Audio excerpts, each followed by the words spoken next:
This is A News Weekend Edition. Good evening. He was detained, searched, then let go. Questions swirled around a Canadian passenger aboard a flight bound for Pakistan this morning. The plane was forced down in Sweden after someone called in a bomb threat. Turns out it may have been a hoax. Scott Burton explains. This is it, the first major snowstorm of the season, and it's a doozy. A snow squall warning remains in effect for much of southwestern Ontario, and what London and Middlesex are seeing right now could just be a hint of what's to come.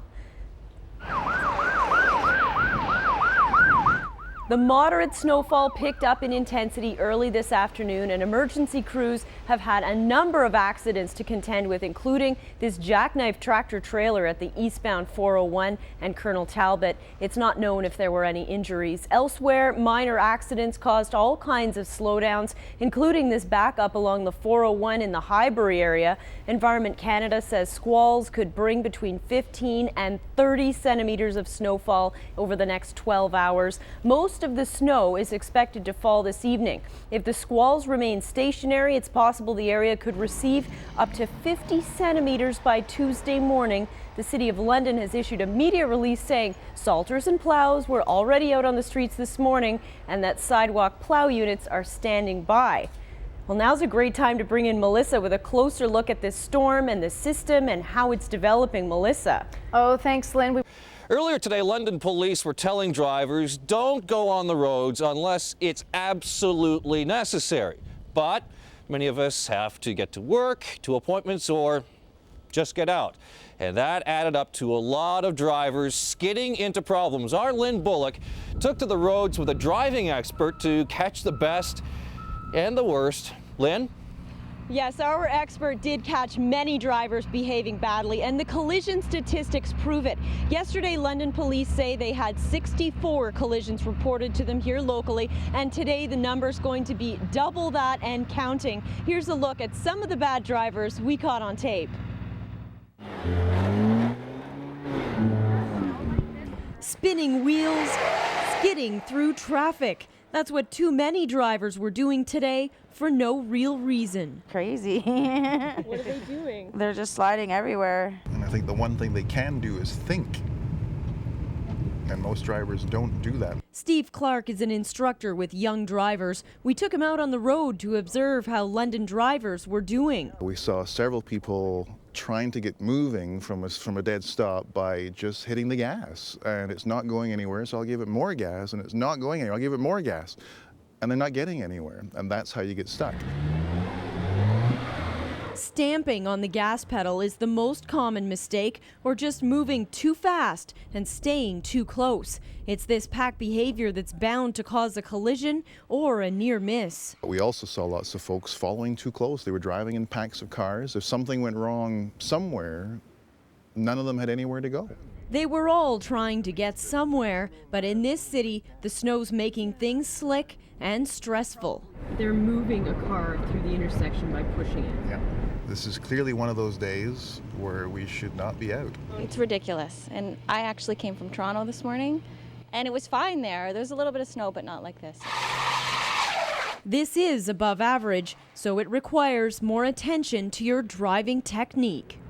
Now, of course, driving technique should change with the weather, and one thing I noticed about our expert was that he barely glanced at his speedometer. Instead, he was concerned with watching other vehicles on the road and the hazards they presented, which could include things like accelerating and braking too quickly. Dan. Exactly. All right. Thanks a lot for that, Lynn.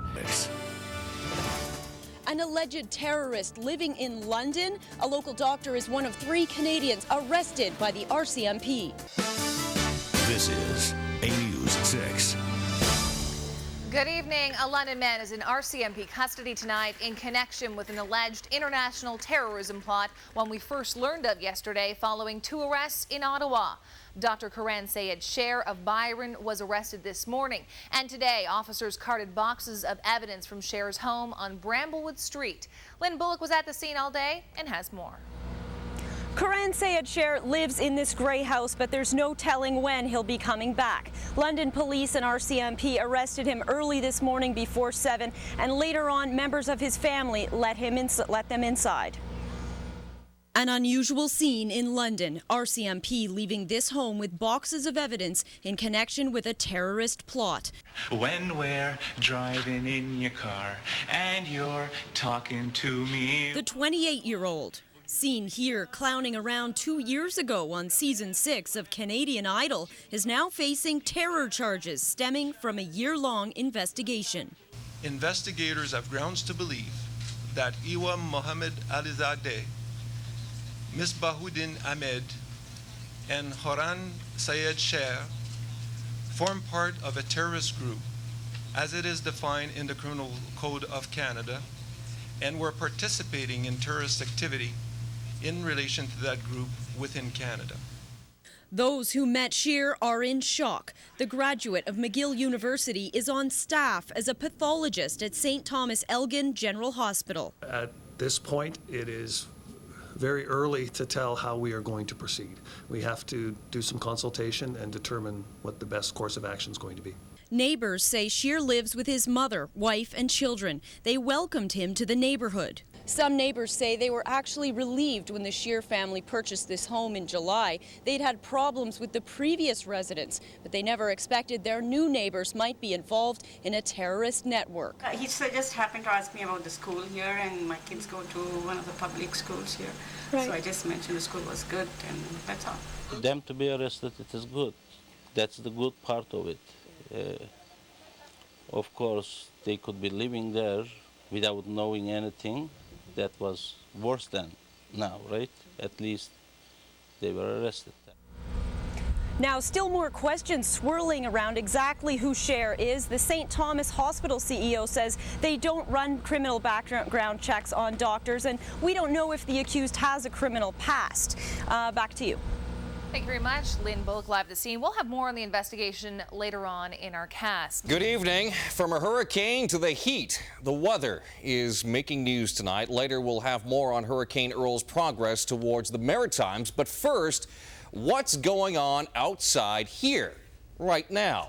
We're under a smog and heat alert. And now the question is, when can we expect a little relief? Lynn Bullock joins us now live in South London. Lynn? Well, Dan, this is the third heat advisory of the summer issued by the Middlesex London Health Unit, and this happens when temperatures rise to extreme levels. So how do you cope on days like today? Here's a tale of two people with different jobs and strategies. This construction site may be one of the hottest workplaces in the city today. All day long, workers toil, trying to cope. Well, you take extra breaks. You keep your fluids in you. If you have to stop for a couple minutes to get some water and just get yourself hydrated, you keep doing that because you got to keep yourself hydrated. The health unit says that's good, and what you drink matters. Lots of water and juice top the list. Don't drink any alcohol, avoid drinking coffee or any colas too because they don't help you with the hydration process. Under a heat advisory, clothing is also important. On the job site, some men forget the shirt, but this veteran keeps his sweat-soaked t-shirt on. If you get a little bit of wet in there, a little bit of breeze makes it feel good. Also at work, realtor Elizabeth Peralta is a little more comfortable. Still, she struggles with the temperatures and finding the right attire. Well, nothing too short, obviously, okay. Not showing off too much skin, but in the summer, it's hard not to not be able to wear, something very light and breezy. Light and breezy is the key, according to the experts. They also advise people to stay where it's cool. Plan your day. If you don't have to be outside, don't go outside. Still, some are happy to be where it's hot. It's hot, but it's going to be cold soon, so I'm going to enjoy the heat. Dan, this heat advisory isn't going away anytime soon, so it's a good idea to check in on anyone who might be affected by heat-related illnesses, and that includes young children and the elderly. They need to find ways to cool off, especially if they don't have air conditioning. Always good advice. All right, thank you very much, Lynn. Well, they shouldn't be full-blown orange, maybe quite yet. Autumn colors blowing in, premature pumpkins. Can we blame this heat wave for the early signs of fall? A News at 6. Good evening. The heat wave is just into day 2, but it's already prompted yet another plea from the city for residents to help keep the Forest City green. In fact, you're being asked to water trees so they